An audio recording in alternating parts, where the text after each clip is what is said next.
Dakar Dem Dikk. La parole aux usagers. Kaddu jëfandikukat yi. FESDEM est la toute nouvelle offre de transport que Dakar Dem Dikk vous propose pour faciliter vos voyages entre Dakar et Thiès.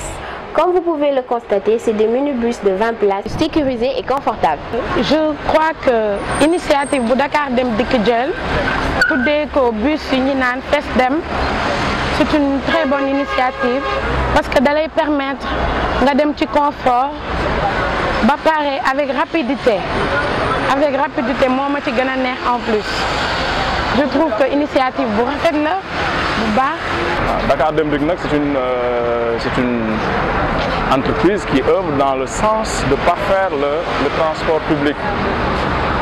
Alors, surtout que le concept FESDEM, c'est un concept que tous les Sénégalais auraient bien aimé voir s'exécuter.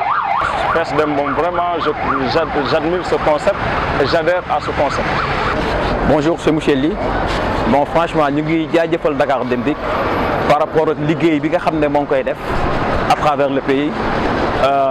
Di ko jëlee tamit Dakaru fas yéene ko jëmal ci région yi lu ci mel ne FESDEM mu nekk initiative bu dox bu baax bu nga xam ne franchement dina ranger sénégalais yi bu baax a baax ak subvention yi ak pass bi ngeen ko nar a yombalee ak dem dikk bi nar a gaawee franchement initiative bu dox la franchement ñu ngi jaajëfal Dakar Dem Dikk.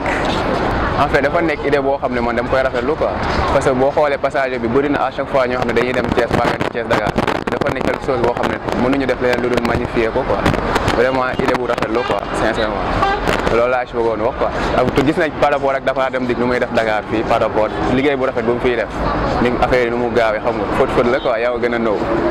yombal na dem ak dikk bi ci réew mi waaw waaw. Dakar Dem Dikk. Un service de qualité en toute sécurité askan bi la yitte. Dakar Dem Dikk. Afrique Dem Dikk pour bientôt.